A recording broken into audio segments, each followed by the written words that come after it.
Western Christianity has spent the last 2,000 years telling everyone they're separated from God. This is Not Church with John and Nat Turney. Well, hello, everybody, and welcome back to the podcast. This is the place that we have lovingly called This Is Not Church for no other reason than we just couldn't think of a better title. Right, John? Wow, yeah. I mean, I put a lot of thought into this name, maybe 30 seconds. Okay? Yeah, I know. It shows. In the first episode we had when you couldn't even get it out, you couldn't say it. It was like, this is this. Stop it. But I am Nat Turney. I'm one of your hosts. As I like to remind you often, you get two hosts for the price of one. So double your pleasure, double your fun. My brother John is in the house. Say, yo, yo, yo, what up, John? Yo, yo, yo, what up, John? See, I promise you I'd change that up, but I actually kind of like hearing you try to say that. It's a lot of fun. So I have to tell you that the guest that we have on today, I'm just super, super excited about. I just can't tell you. I'm a little beside myself, actually, because I just finished reading her book last night, and I'm still churning through the stuff and still thinking about it, still kind of settling in my brain and in my heart, and I love it so much. But let me introduce her to you, and we'll get into a conversation that I hope will be awesome and life-giving. With us today, we have Carolyn Whitney-Brown. She has written a book called Flying, Falling, Catching, An Unlikely Story of Finding Freedom. This will be published by Harper One, March of 2022, so it's coming out next month. This is a collaboration with Henri Nouwen, some of his unfinished work that she was asked to finish up. And so it's an amazing thing. Let me read you a little bit about her, and then we're going to jump in, and she can correct anything that I have mistaken? Oh my goodness. I just turned that into a verb. We've mistaken. All right, there we go. So she, all right. So she completed her BA at Victoria College in the University of Toronto and her MA and PhD at Brown University in Rhode Island. Oh my goodness. Her doctoral thesis, I'm just always enamored of people who are so highly educated. You know what I'm saying? That just, me with my silly bachelor's degree. But her doctoral thesis explored social and political meanings of childbirth stories in 16th and 17th century England, using a wide variety of texts, including drama, poetry, legal cases, midwifery manuals, diaries, theological discussions, homilies, and popular news. Her research interests continue to investigate how stories are told and which stories remain important in diverse and historical contexts. She lived at L'Arche Daybreak in Richmond Hill for 7 years with her partner Jeff and their children. And since she has completed projects for L'Arche Canada, L'Arche International, founded in 1964 in France, L'Arche is an international federation of communities where people with and without intellectual disabilities live and work together. Her two commissioned door paintings can be seen at Dayspring Chapel of L'Arche Daybreak, and you can see them and read them in the creation about their creation in a link we will provide at the end of the show. How's that? I don't want to read HTTP. Anyway, after leaving L'Arche, she coordinated national projects for the Canadian Council of Churches, the Evangelical Fellowship of Canada, and for the United Church of Canada. She's presently a fellow at University of Victoria's Centre for Studies in Religion and Society, and she teaches religious studies for St. Jerome's University at University of Waterloo. Her publications include essays in Another Country, Feminist Perspectives on Renaissance Drama, Northern Lights, an anthology of contemporary Christian writing in Canada, and Remembering Henry, and the Forward to DLT, 1997 and 2013 editions of Henri Nouwen's Road to Daybreak. All right, that is a lot. And I don't think we've actually scratched the surface of your accomplishments, but I tell you what, we are super, super happy that you have decided to join us today. So thank you and welcome. I'm thrilled to be here. And I should say too, by the time you actually drop this podcast, the book will be published. Yes. We're going to actually coordinate the release of this podcast with the release date of your book so that when it comes out, people can rush out and buy their copy. John and I were fortunate enough to get an advance copy so we could read it. And the first thing I want to say about the book is if you're familiar with Henri Nouwen's work, this is something you have to have in your library. I just don't think you can miss this. If you're not familiar with Henri Nouwen's book, you have to have this in your library. And it will send you down a rabbit trail of needing to read everything that the man ever wrote because he was a gifted writer. But one thing that just to give you an idea of how enthralling and how engrossing the book was, I read this during the Super Bowl and had to look up from time to time to see the score. The Super Bowl, people, I just couldn't put it down. And it's the first book in recent memory that I have read straight through from beginning to end that I wouldn't go to bed until I was done with it. So for that, thank you very, very much. It was amazing. Yeah. Wow. I'm so happy to hear that. So talk to us about the process, if you would have, because I know that had to have been a daunting task. even to be asked to do this? Maybe you can give us some of the background of how that came about. Sure, but do you want to start like you say you always do with my faith journey? I skipped right past it. Wow. I did. We want to get into this book so much. I'm gonna be quick, but I just don't be as quick or as in depth as you want. I just wanted to start by saying that when I was 7 or 8 years old, I gave my life to Aslan. Oh, wow. I've never said that in public before. I just wanted to say that I knew that he was a lion in a children's book. I did know that. C.S. Lewis, The Lion, the Witch, and the Wardrobe. Of course, yes. If you remember Aslan after he's resurrected and he's playful and he's fun and he's bounding around in the sunshine and he just wants to stretch his body and play with the kids. And I just wanted to have a friend like that. Yes. So that's sort of one of my early spiritual experiences. And I can fast forward through a whole lot of leadership in a church youth group, growing up in the United Church of Canada. If you grew up in a mainline church, your most cruel version of teenage rebellion is to become evangelical and try to convert your very good-hearted, socially justice-conscious, prayerful parents and tell them that they need to accept Jesus. And you tell them that over and over. I think drugs or alcohol would have been a whole lot easier than having an evangelical kid. I met my husband in InterVarsity Christian Fellowship, and by our late 20s, we were really ready to go deeper into a spirituality that would undergird the kind of peacemaking and kind of community building we wanted to do in the world. And we did 30-day silent retreats with the Jesuits. And then we moved to L'Arche Daybreak. And that's where we met Henri. And in a way, our spiritual paths kind of coincide with Henri's. He was moving out of academia. We were moving out of academia. We were both moving out of Ivy League academia. Yeah. He'd been at Daybreak for, I guess, 5 years when we moved there. So in a way, Henri and we were all discovering how to move our faith from our heads into our hearts in a different way.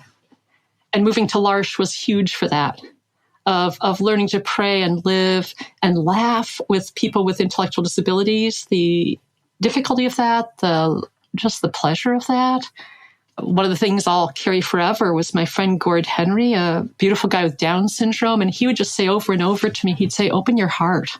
And I just took it as my mantra. You can never go wrong with that one. Right. Yeah. Awesome. Under any circumstance, if you say to yourself, open your heart, it'll work. So I just want to say that, how Henri's faith journey and ours kind of came together at Daybreak. Yeah. So you, and then from there, you moved on, right? So you're no longer at L'Arche and you're back in academia, or are you doing other things as well? Yeah, no, we left in 97, and I did, as you were saying, projects. I coordinated the first ever national joint effort of the Canadian Council of Churches and the Evangelical Fellowship of Canada. Okay. And then I worked for the United Church of Canada briefly and have done just a whole series of things. I teach online a course on love and friendship for St. Jerome's University. That's amazing. So was it Henri Nouwen's people that approached you? Was it the Henri Nouwen Society, or was it who approached you about working on this project? Yeah, it was Karen Pascal at the Henri Nouwen Legacy Trust, Henri Nouwen Society. They're kind of one. Sure. And she asked if I would do something creative with this material.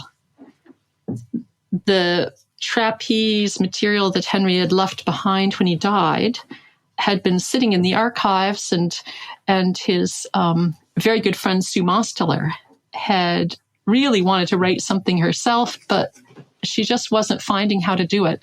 Yeah. And so the estate came to me and said, you knew Henri, you're creative, you're a writer, think of something to do with this stuff. Wow. So I read through it and I could understand why it was difficult, because it wasn't a whole book. It wasn't clearly enough for a book. And I couldn't write for Henri. Part of my own, I guess, being a scholar as my background was that I didn't want to mess with his words. I knew that as a reader, I would want to know what's Henri. Right. Like, when you watch The Crown, you want to know, did Prince Charles really fall off his horse playing polo? Like, you want to know what's real here and what's made up, right? So I thought readers would really want to know what's Henri here. so I left Henri's words intact, sometimes abbreviated, sometimes I, shortened things, but otherwise I didn't even mess with his syntax or grammar. I left all that intact, and I tried to frame the story of his fascination with this trapeze troupe, and we should explain to listeners what the book's actually about. So the book explores Henri's relationship with this traveling troupe of trapeze artists. And oh my goodness, the themes that are covered in the book are multiple. I mean, they're it's just, you could go so many different directions with this. But one of the places that I thought was so interesting was how much Henri struggled with how to frame this story in a way that was useful and different and unique. And so we could talk about that quite a bit. But it's so a little bit alarming, the subject matter, that when John told me, I said, no, you got that wrong. This must be about Henri's, when he went to L'Arche and when he left academia to go. And he's like, no, I'm pretty sure I read something about trapeze artists. And I'm like, no, I don't think so. And I'm like, holy mackerel. But it's really funny. He gives an interview and he says, when he tells people, and I wish I could do it with Henri's Dutch accent, but he says, when he tells people he's working on the trapeze, they think he says Trappist. Yeah. So that makes much more sense. Like his Genesee diary, and they say a Trappist, and he goes, no, trapeze. No, trapeze. So that in and of itself is amazing. I may ask you about this, and that, honestly, my brain is going 100 different directions because I'm still reeling from the book. But we had just interviewed another author who was asked to finish the work of a deceased author. And this was Jeff Chu coming in to finish Rachel Held Evans' book. And his literary choice was to try his very best. And she had left him with much more of a manuscript than I think you had with Henri. And that might have been one of the factors that influenced your choices. But he just tried his very best to write that book as she would have written it. It's really good. It's really good. Rachel's voice really comes through.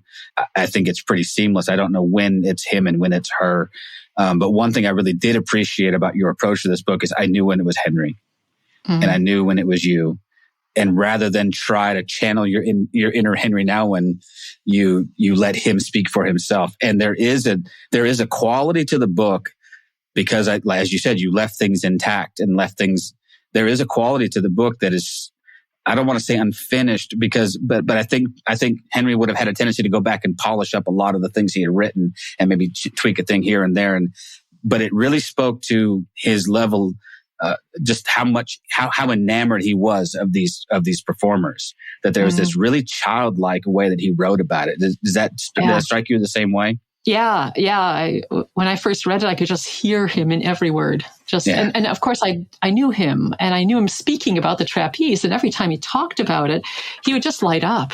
He'd be just so excited, and childlike, playful. Very the words whimsical. He used about it. Yeah, excitement. He just always was talking about his excitement, and he wanted to communicate that.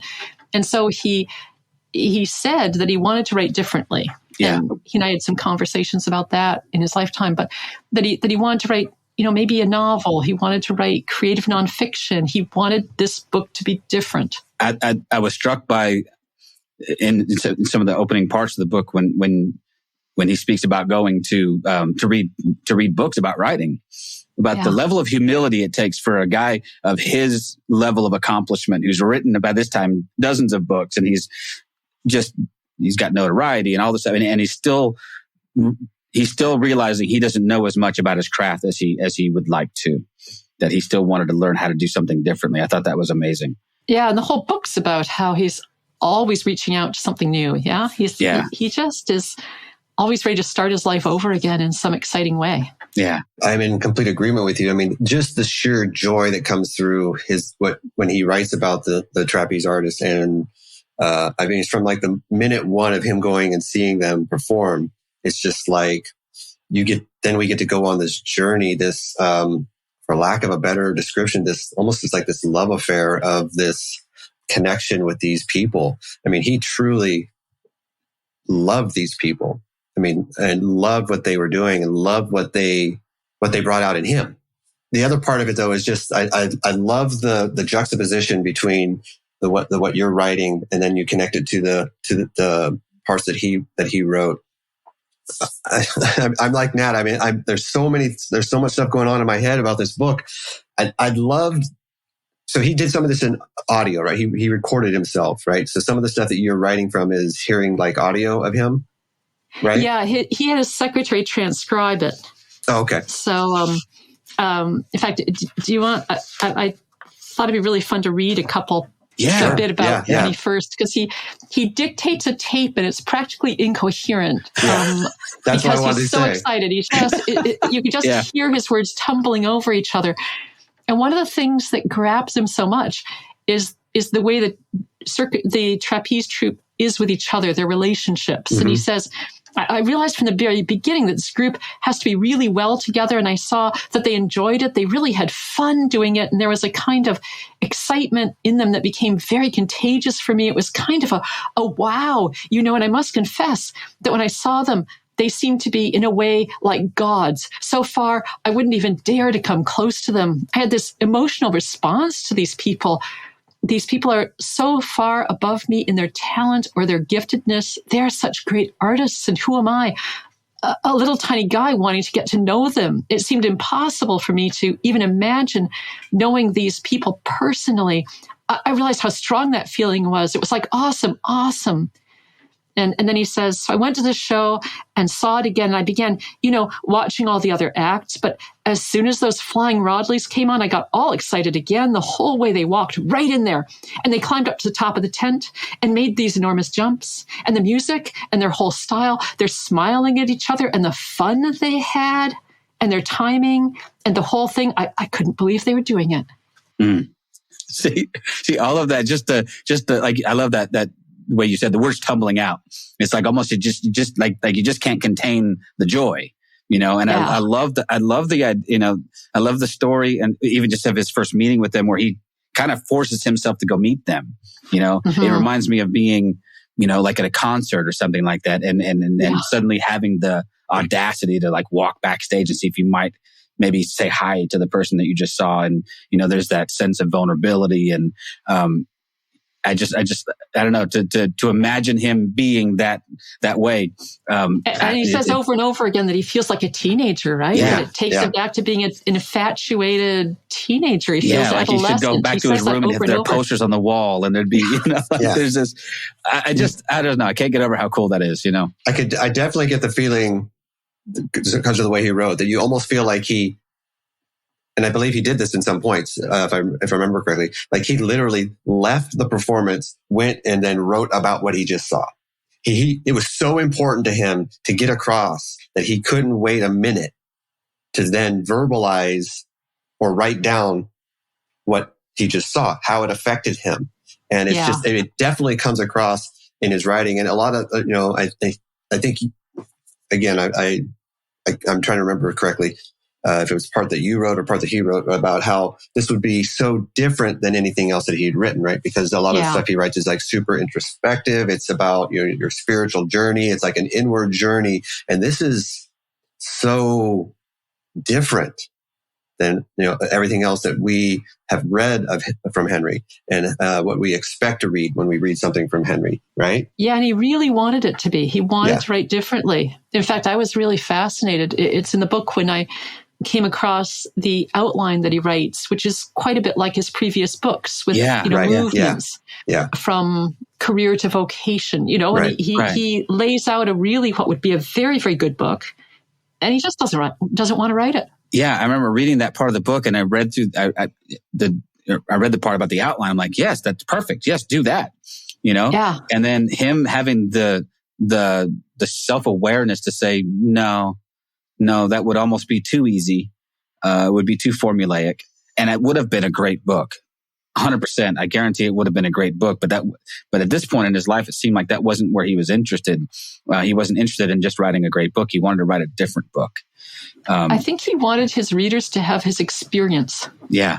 He didn't want to explain it. He wanted us to have the pleasure as readers of figuring out for ourselves, what does this experience mean? What does this imagery mean? What's in this story for us? I think he wanted the readers to get the pleasure of, like Jesus' parables, as he says, Jesus spoke in parables. Great spiritual masters tell stories. Yeah. He wants to push himself to tell a story. And he even says that he realizes telling a story that's open-ended is a bit scary for him. Yeah. And that's because there's parts in that book where I can just sense that coming out of him. And one of my favorite books that Henry wrote was about the prodigal son. And so him using that frame of reference, and you mentioned also in the book that he's talking about how these stories don't have to hit you over the head. And I'm paraphrasing because he didn't say this, but they don't have to come out with the gospel and hit you. A good story will carry the gospel with it. And I thought that was a very profound thing to say, that I could just tell a story here and let people pull out of it what they need to pull out of it.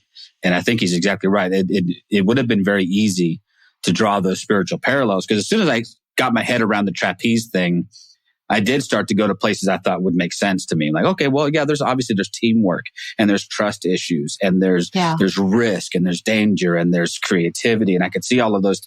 Okay, I can see how that could be, a Henri Nouwen kind of book.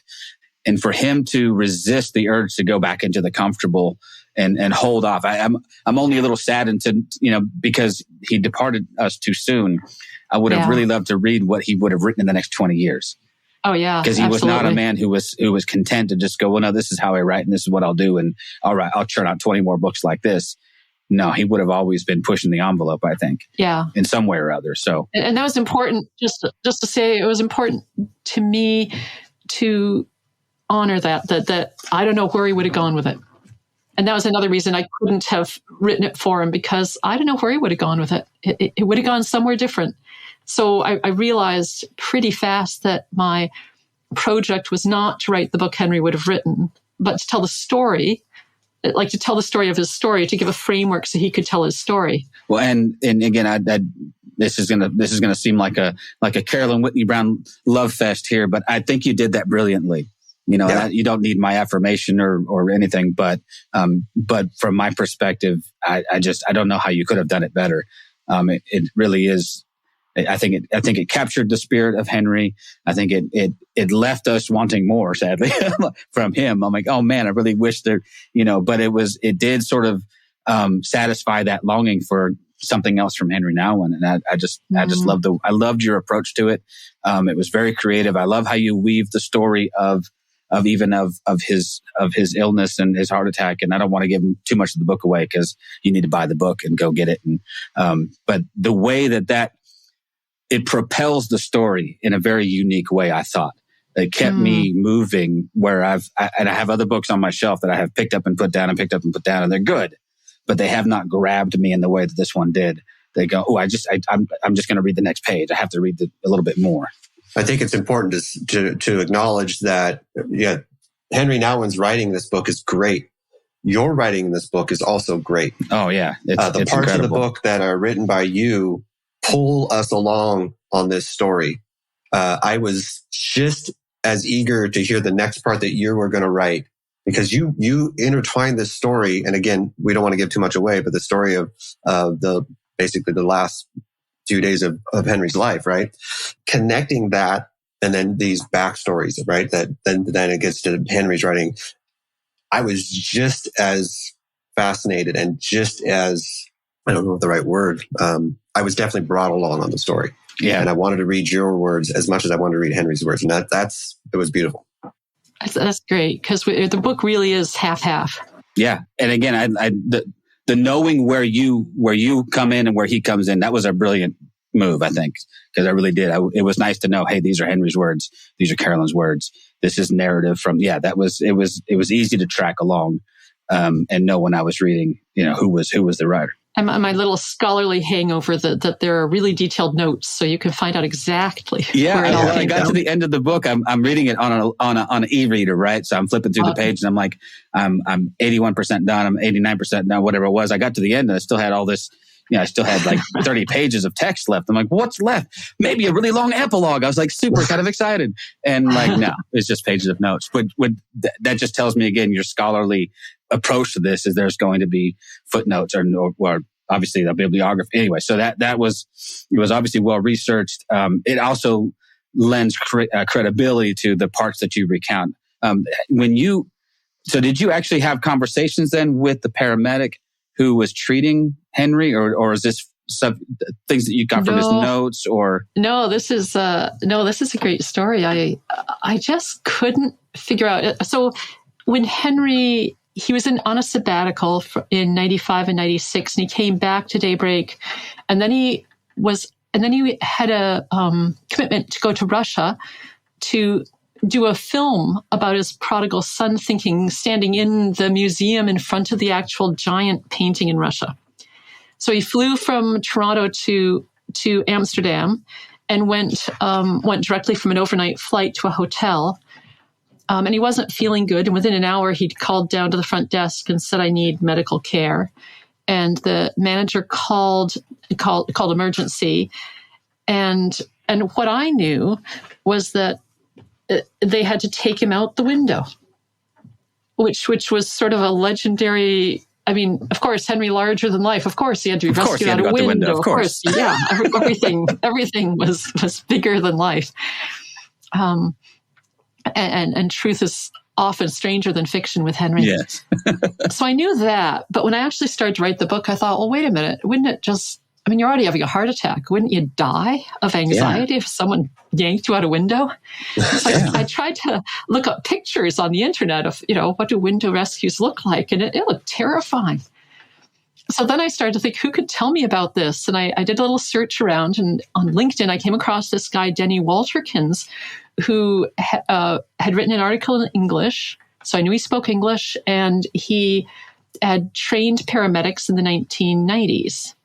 And so I just reached out to him through LinkedIn, and he got really excited about the project. He went actually to Hilversum, where Henri's hotel had been. He went to the hotel and looked at it. He tried to track down who the paramedics would have been, but of course by now it's 20 whatever years later.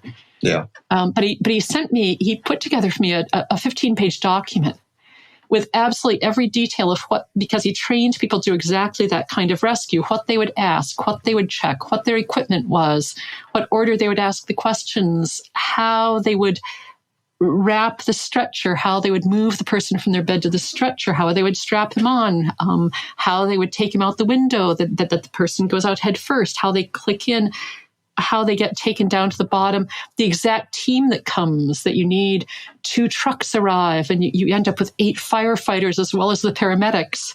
You end up with this giant team, but they're all doing something, and exactly what the medications would be. And he, when they put the oxygen mask on, like every detail, along with pictures of what they would have worn, and even a picture of what the actual truck must have been, because there only was one in Hilversum in the 1990s. So, a picture of what it would have been. So he gave me this incredible amount of detail that I needed to make sense of this strange happening. And so, he really tried to find out who it was, but he didn't. And so but I knew Henri, even if he were in terrible pain, he would have gotten to know the name of the person looking after him. Mm-hmm.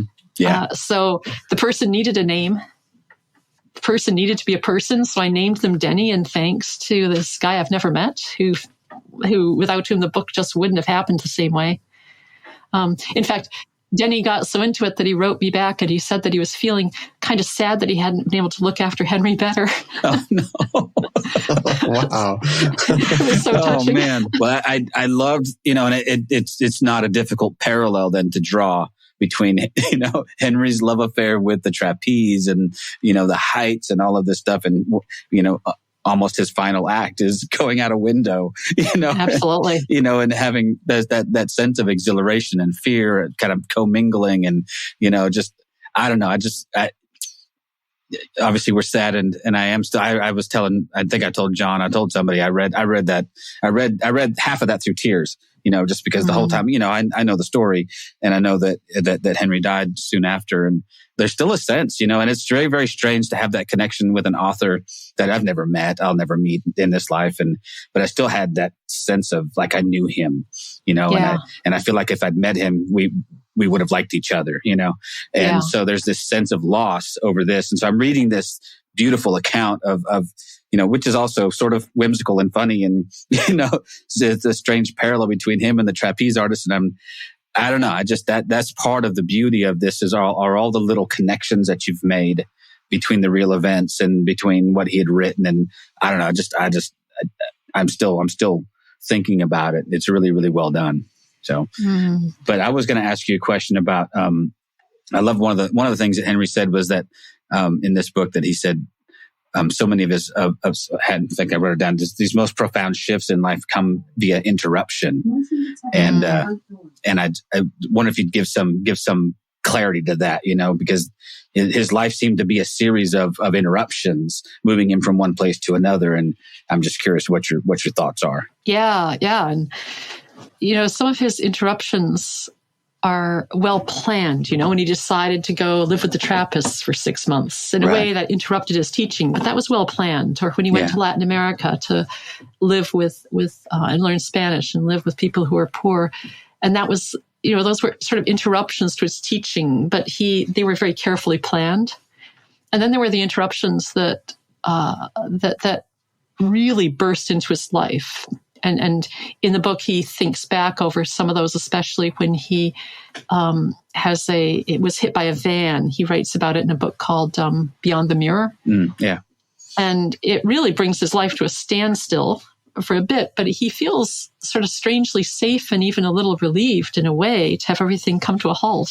Yeah. It's quite interesting.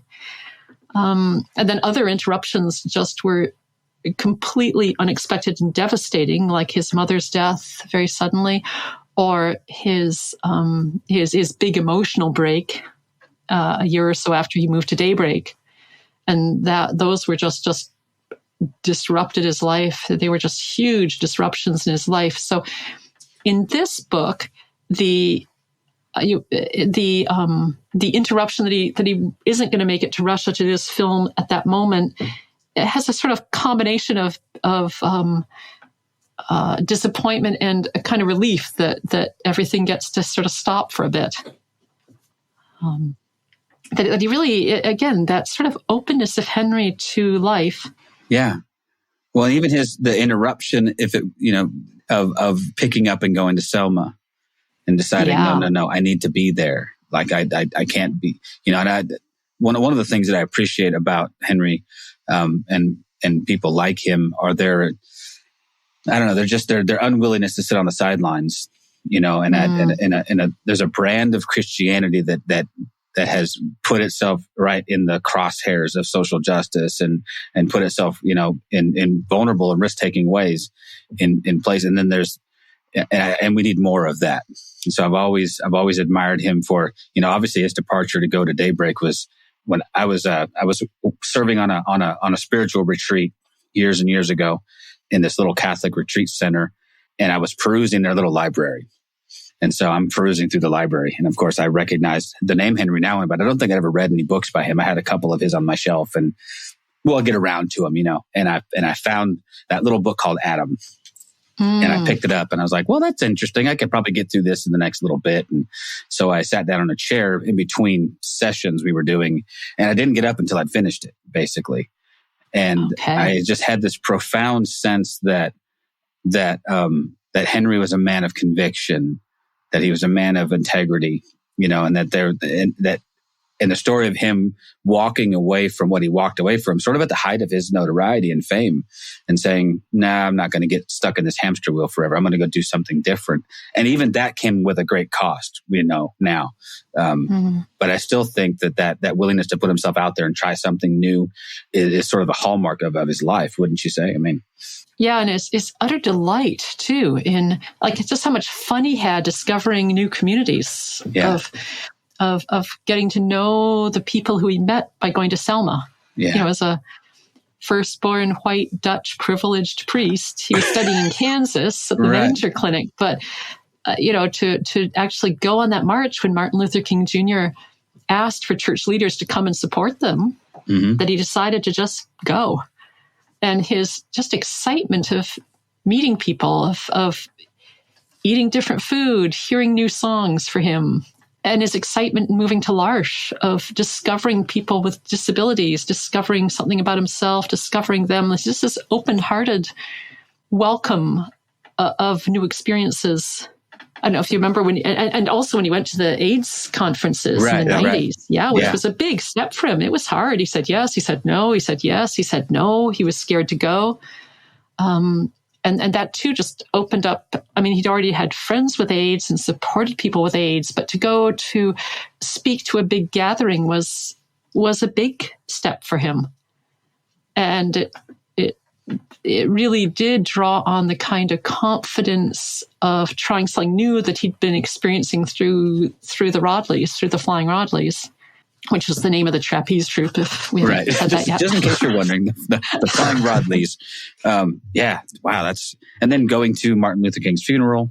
You know, I love that. I love the stories. I do love the way that he was always so sort of candid.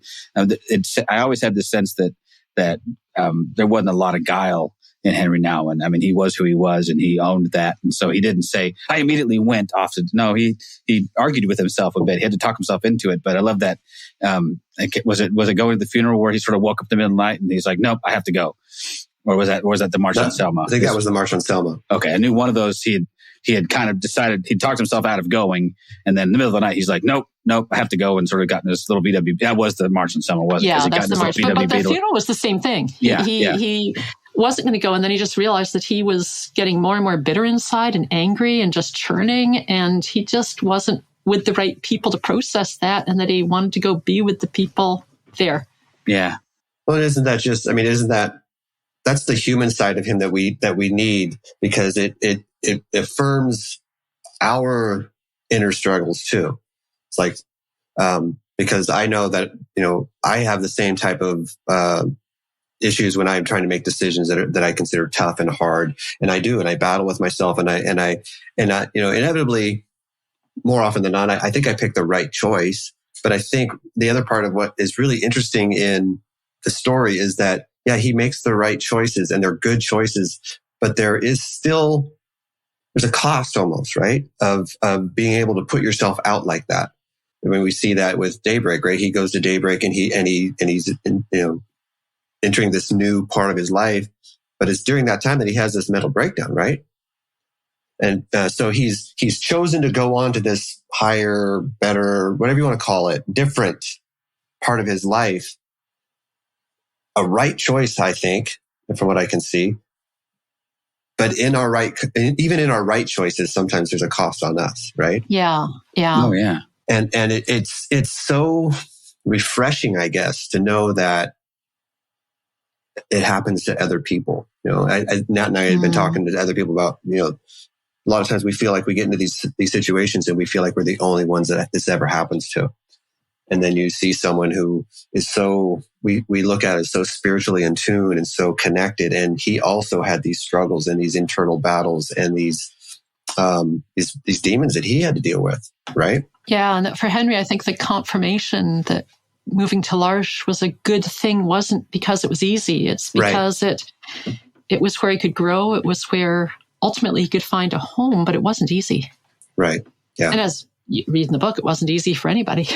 Right. Well, any sort of naive sense that this was going to be, you know, just like anything else, I'm sure it was gone in an instant, you know. And I love, but I do love. There's such a self-effacing style to Henri Nouwen. There's so much self-awareness, you know. He knows who he is and what his limitations are. And he thinks he's funny. Like, he finds the humor of himself and is willing to tell you that. Like when he tries out the trapeze and, you know, hangs kind of limply from it and falls into the net, and then sees himself later on film and just says, "Oh, I looked so pathetic." But then the Flying Rodleys, you know, start laughing when he starts complaining about how he looked, and then he laughs too. And I mean, he loved telling a story on himself. Yeah, but even their exasperation, though, of like even something silly like him tracking mud into their trailers after they told him 100 times, "Come on, man!" But he's always just so excited to get where he's going. He's just not. There's no malice in it. Like, we couldn't be mad at him. I mean, we were annoyed, but even, and I remember reading about when he went to L'Arche, and, you know, I'm not sure he understood how much physical labor would be involved in the things that, and this is a guy coming out of academia. He hasn't worked a real job for years and years. Yeah. And all of a sudden he's doing all of this manual labor, and he's spending all this time with Adam, and he's, you know, but there's no, I don't know. There's no attempt at self-aggrandizement. It's just, it is who I am, and this is who I am. And I just, that plays, I don't know, just lends authenticity and credibility to the things that he says, because he's so open about his own insecurities and his own foibles. But, you know, one of the things that really came to me writing this book was that Henri never wanted to be on a pedestal. Yeah. You know, in the way that there's so much discussion now of, you know, who gets put on a pedestal or even whether a statue should be on a pedestal, you know? Right. And when Henri found himself, I mean, of course, he had a certain pride and, you know, and loved being respected, loved his work. But moments when he was put on a pedestal were not healthy times for him. That was not a healthy thing for him. And in this book, a pedestal is what you jump off of, like, you know, a trapeze act. Right. Standing around, staying on a pedestal, preening yourself would look really stupid.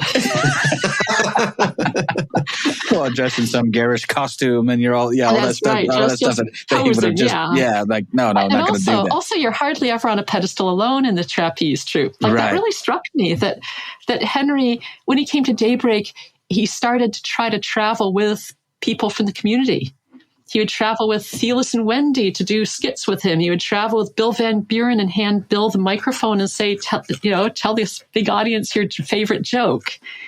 He would travel with Gord Henry, who I was talking about before, who would tell the whole audience to open their hearts. Like, he would travel with someone else. Like, he wouldn't be on his pedestal alone. And so in a way, this book feels to me really right that he and I are sharing the cover. We wrote it together. Like, that's kind of what he's trying to say about the whole trapeze act is you don't do it alone. Yeah. And we're all trying to fly and we're all trying to catch each other. And that's our freedom is not being alone, is doing this together and knowing we're going to fall. Well, that's another interesting part of the book, right? There's the flying, catching, falling. But within that time after their practice, right, where they would all sit down and like kind of go over what they did right and what they did wrong. So obviously a part of their journey is falling and learning from falling. Yeah. And I think Henri in this is also learning from falling. That as you make mistakes, as opposed to beating yourself up, calling each other names, telling each other how dumb you are, how about instead we come together and talk about why we did what we did, how we did it, and come up with a constructive, positive outlook. And that seems to be something that also drew him to them. Yeah, and you put it aside because you can't go back up and do the next performance if you're carrying all this anxiety or guilt or shame or recrimination. Can't happen. Yeah, there's so much mental headspace that has to be right? You have to have a short memory in terms of what just went wrong, right? Again, it's so interesting because when I sort of first heard about the theme of the book, my immediate sense was, I don't know about that. And now and then it took a few minutes. Now I'm just thinking it could go 100 ways. And maybe that was Henri's main issue was like, honestly, this could go here or here. I'm seeing spiritual parallels. I'm seeing parallels with teamwork and maybe like family dynamics. And I mean, there's just so many applications to this seemingly absurd parallel between trapeze artists and a Dutch priest that you just go, yeah, but what about this? And one of the things that struck me very much, John and I are very active within certain circles. The buzzword has become deconstruction lately, right? So we're deconstructing our faith. We're all that really means for us is we're asking the hard questions.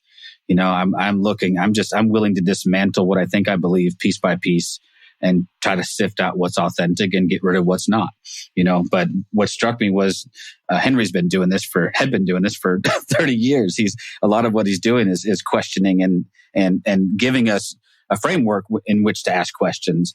And I want to read a quote that I grabbed from the book real quick and see if I can get you to comment on it. But this actually speaks to exactly where John and I are at these days. It said, the circus tent and the church standing a few hundred feet apart are two completely separate worlds. For me, however, they are very connected, but no one seems to see this. Aren't they both trying to lift up the human spirit and help people look beyond the boundaries of their daily lives? And aren't they both at the same time in constant peril of becoming places for lifeless routines that have lost their vitality and transcending power? And I was like, I went to try and highlight it, but the reader I was using wouldn't let me copy anything because it's all copyrighted. But I'm like, I'll screenshot it. But what a beautiful parallel for people like John and I who were like, listen, sometimes inside of the institutional church, that's what I see. I see lifeless routine. I see it robbed of its vitality just because we're going through the motions in it. And there was that sense in which the circus act, if it did not keep evolving and changing, could become the same kind of thing. In a sense, deconstruction, what you're talking about, is maybe like composting more. That you keep turning it over and what's really nutritious and can carry on to, it sort keep of goes it down fertile for the for the next round. Yeah. Right. And everything else, hopefully. Yeah, and the other stuff it'll break down in a way. It'll break down and become poo. Wait a minute. Yeah. It might smell kind of foul as you do it. Who knows? But there's something there. Composting. One of the chapters I really like is I pulled out of Henri's unpublished journal from before he met the trapeze artists in chapter 8 when he's channel flipping. Yeah. Between Tina Turner. Concert in Birmingham. And Bach's St. Matthew Passion. And, right.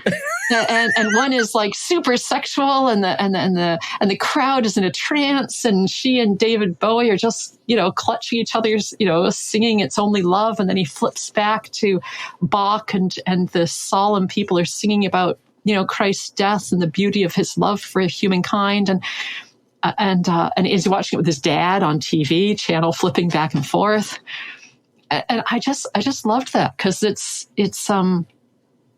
we're all attracted both ways. We're attracted to a long, deep tradition that's actually very nurturing. That that brought our ancestors, where we are too, whatever our tradition is. Yeah, and we're also really energized by what's new, what we haven't thought of, what has just a whole lot of new energy and life in it. And we go back and forth between these things in our lives of wanting to go deeper, wanting to go new.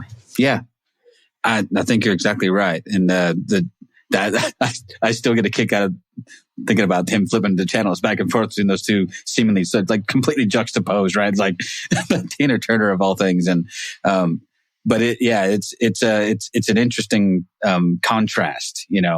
I just love that. I want to talk a little bit more about your part, your writing part. So yeah, for sure. So Henri was I think he was looking at writing this as, what do we call it? Creative nonfiction, right? Is what he was looking at doing.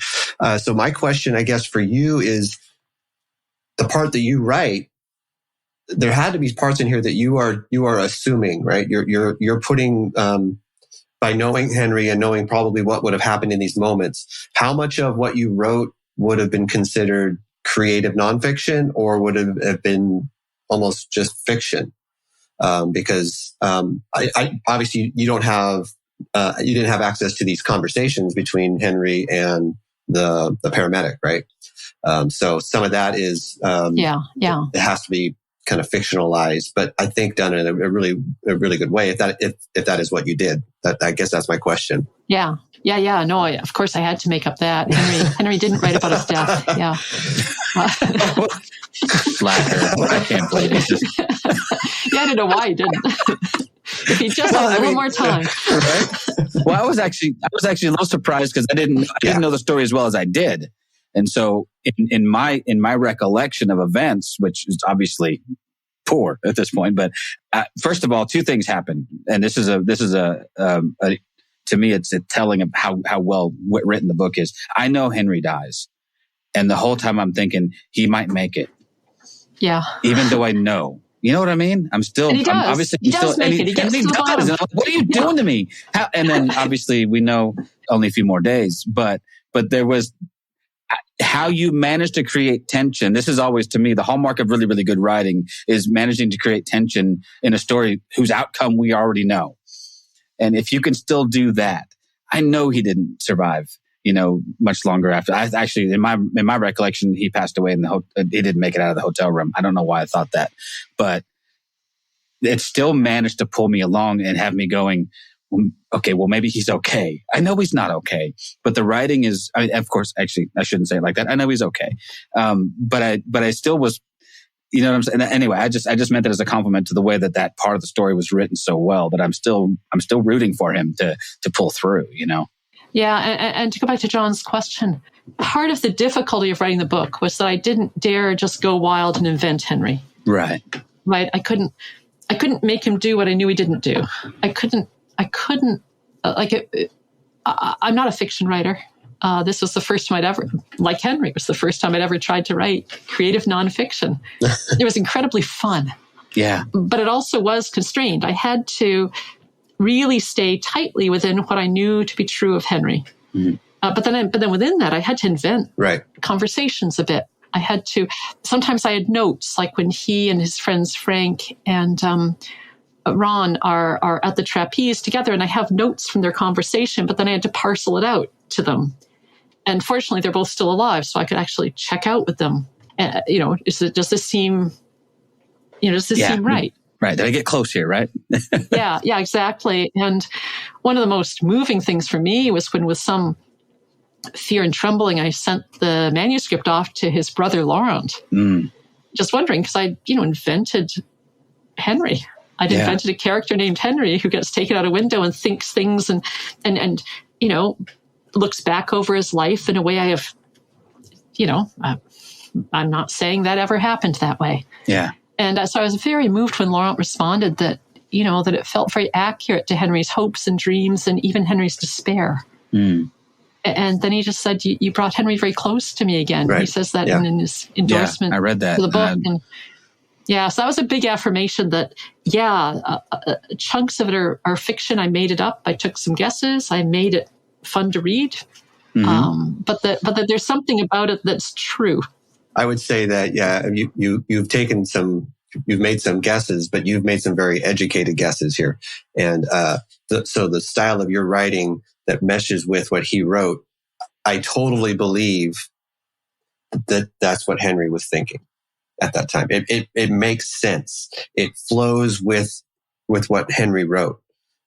There's no I don't ever feel like I'm jarred out of the conversation. Like at this moment, I'm like, okay, I don't know if Henri would say this or not. I never, and this through the whole book, I've never felt like this doesn't make sense. This is logically, I think this is the kind of conversation Henri would be having with himself as he's being put into this gurney, as he's being, getting ready to be lifted out this window.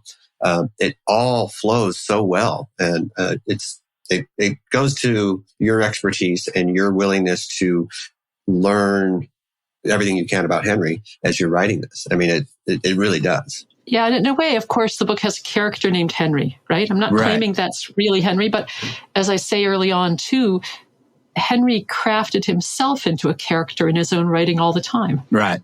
That's true. He's not pouring everything about his life out. He was always choosing, what am I going to say? What am I not going to say? How to craft this story to be helpful to readers, to speak to readers, to celebrate our shared humanity, the things that he did in his writing. And there were very few things there were a few things about which he was pretty guarded. And one of those things that I think strikes me as something he held close to his vest was his sexuality. Yeah. I don't think it was a secret. If it was a secret, it wasn't but it wasn't something that he openly discussed, or I don't know that he ever wrote much about it. No, and he didn't come out in any way publicly in his lifetime. So is that something that, did you ever have conversations with him about that? Was that a choice that he made for any particular reason, or was it just that, I don't know, I'm just curious if that was something he struggled with? Well, remember the 1990s? Remember the don't ask, don't tell era? Oh, yeah, absolutely. Yeah, John and I are right that, yeah. And when I look back at Henri's life and the choices in front of him at that time, he was, as you see in the book, he was under some pressure to come out because it would be such a role model for his gay friends, and he could see that, but he also could see that it might make all his writing of vulnerability or pain or shame about one thing. Yeah, I could see that. And that then he would be a lot less helpful to the wide range of people that he was. And the other thing is, Henri was pretty thin-skinned. I mean, when I think about his life, there's a fair bit of discussion among his friends about whether staying in the closet killed him in a way, that the stress, the anxiety of over a lifetime of feeling, shame and hiding such a big part of what he was, whether that was part of his heart giving out relatively young.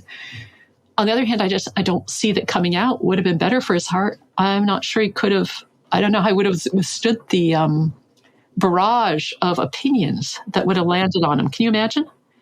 So I don't think I think either way there was. In some ways in the 90s especially, had Henry lived into the 2020s, I think there would have been there might have been more opportunity for him to be more open about that and find a more accepting audience. And I feel like we're shifting a little bit as a culture and as a church to be more affirming. Yeah. Although not nearly enough, but. Yeah. And because he didn't talk about his sexuality in his life, as I was writing the book, I had to make a real decision. Yeah. As to whether that was part of the book. And then I thought, well, this whole book is about his discovering his body in a different way, thinking about embodiment in a different way. If I don't mention it, any astute reader will think, didn't he even think that this might be about his sexuality? And of course it was. He wrote about that himself just in passing, saying that, in different ways, he just keeps mentioning, just in passing, not with detail, that what it's awakening in his own adolescent body experience, that he has to wrestle with sexuality. We all know what adolescence is. Absolutely, yeah. There's pretty broad hints there in his book that's part of, I think, why he didn't manage to finish the book, because part of what was maturing and happening inside of himself was a wrestling with that. But so much more, too. That's not the heart of the book. I mean, there's so many things that he's figuring out. Right. And just so you know, I mean, I thought that was handled deftly. I thought that was handled tasteful. You know what I mean? It to the point where it did not become like, oh my gosh, this is all about. No, it was just, almost like if you're a first time reader of anything by Nouwen, you might just assume that's just Henri Nouwen. It wouldn't have come as any sort of revelation. And I think it was I don't know, maybe I'm wrong about this, but it may have been something he didn't talk about openly a bunch, but I don't know that it was it was a secret, but maybe not a very well kept secret. Like, I don't know, maybe outside of certain circles, I don't know. But the pressure he felt to come out from his gay friends and from his other, I can understand that would have been a great deal of pressure for him to want to be an ally and and then also to not know how to suffer the slings and arrows of all that would come at him after that. Yeah, and just what his ministry was. Yeah, that it would compromise what he was about in the world. The kind of big-hearted openness. Yeah, and that, like you said, at that time, it would have just become, that would be all that everyone would talk about. Everything else that he had done would no longer matter, because it was just this would. Well, it would all be framed in reference to that, right? And now like you said, all the writing about vulnerability and all that stuff. But now we get it. You were just, and there was way more to it than that, right? So, yeah, I was just curious. I thought that was handled well. I don't know. I don't have enough good things to say about this book, by the way. I'm running out of adjectives and superlatives to say how much I really, really enjoyed it. I have not been this moved by a book in a good long time, and I read a lot of books, and so I feel like a little bit of a fanboy right now, just going, it was so good. I'm so excited. I just hope it shoots I just hope you sell 1 million copies and it goes, gangbusters crazy. For all 10 of our listeners, we'll make sure they all buy a copy. That's right. All their friends. You chose well to come on a podcast with all 12 of our listeners, but I'm kidding. There's at least 20. Well, I've told all 5 of my friends too, so it's really good to go out there. Yeah. I actually, when I get the book, because I will buy the book, because I need to have a copy of it on my shelf, and then I will, I'll go crazy with my highlighter. I actually think I still pastor, and so I'm thinking there's some things in there for a sermon series that I think that would be really fun to make some of those, to connect some of those dots. That one of my favorite parts of the whole book. And I was talking to my friend Todd again. Hey, Todd, you're in the podcast, in 2 podcasts today, Todd. We were sitting I own a coffee shop. And so we're sitting in my coffee shop and we're having, we're catching up on some things, and I'm telling him about this book and I'm rambling like I am now. And I said, but I loved the imagery of the flyer and the catcher. And that really got me. And so the whole point being that the flyer doesn't do anything to be caught. And the worst thing the flyer can do is try to be caught. The catcher's job is to catch. And so this picture of trust that comes in, Brennan Manning wrote about it in Ruthless Trust, and Henry's written about it. This whole picture of trust took on a new image for me of, it's not my responsibility to be caught. It's my responsibility to trust the catcher.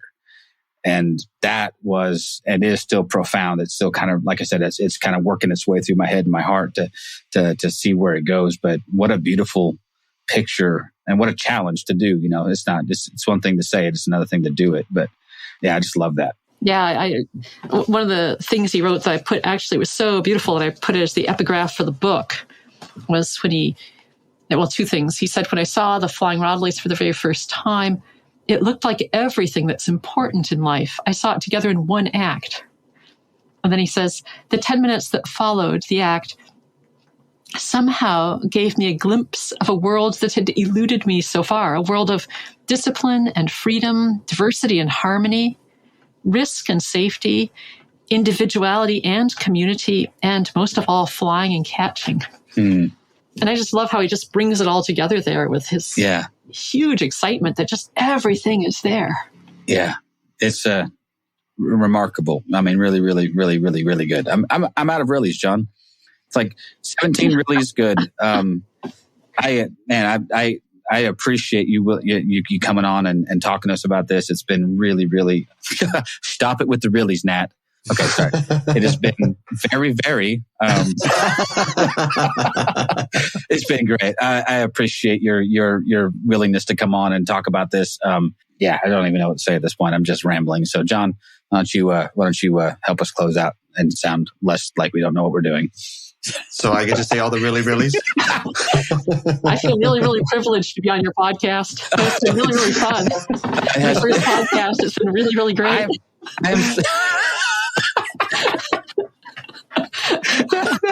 Oh my goodness. You're a natural. This is not that you should go on podcasts every week. This should be something you do. You just jump right in and it's really, really good. I appreciate that. I hope I don't say that word again all day. I mean, I just have to exclude it from the vocabulary. Just no, just another. No, I won't be able to, but it has been a pleasure. I thank you for being, hey, we're honored that you came on. Yes. Loved the book. Obviously, we gushed over, gushed like crazy over it. It does release March the 7th or 8th. 8th, yeah. The 8th. So March the 8th. If you go to your favorite booksellers online or in, if you can find a brick and mortar store, please do. Do it. I know it's harder and harder these days to find one, but this is a book that's worth having on your shelf. I think you need a physical copy so you can go through it and highlight and underline. And I think you'll do what I'm going to do and probably read it a couple times.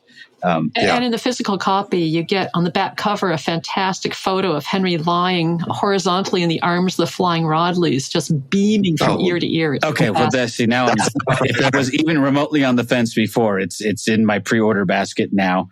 I think it's going to be I think it's going to be a great book. I think it's going to go gangbusters, and I hope it really does. But I've run out of superlatives to say about it. I'm really in love with it. Thank you. Yeah. I just have to mirror what Nat says and just thank you for coming on and talking to us about this awesome book that's gonna. People are gonna love it. I don't see how they're not. Yeah. I mean, Nat and I both went into this with really no idea what the book was going to be about. I mean, it just, like Nat said, it just seems so like the connection didn't make sense at the beginning. And by the end of the book, you're like, how could it have not made sense? I don't understand how I even doubted it at any moment. Yeah. It's such a good book, and everyone is going to just enjoy it, and you're going to want to buy it. Trust me, and you're going to love it. And a copy for your friends. Yes. Thanks for having me on. Thank you for listening to This Is Not Church. Be sure to rate and review the podcast on your platform of choice. If you would like to partner with us, visit patreon.com/thisisnotchurch, where you will receive exclusive content such as early access to episodes, videos of upcoming episodes, and live Q&A sessions. Be sure to check out our Facebook group or follow us on Twitter and Instagram. All the links are in the show notes. We'll be back soon with another episode.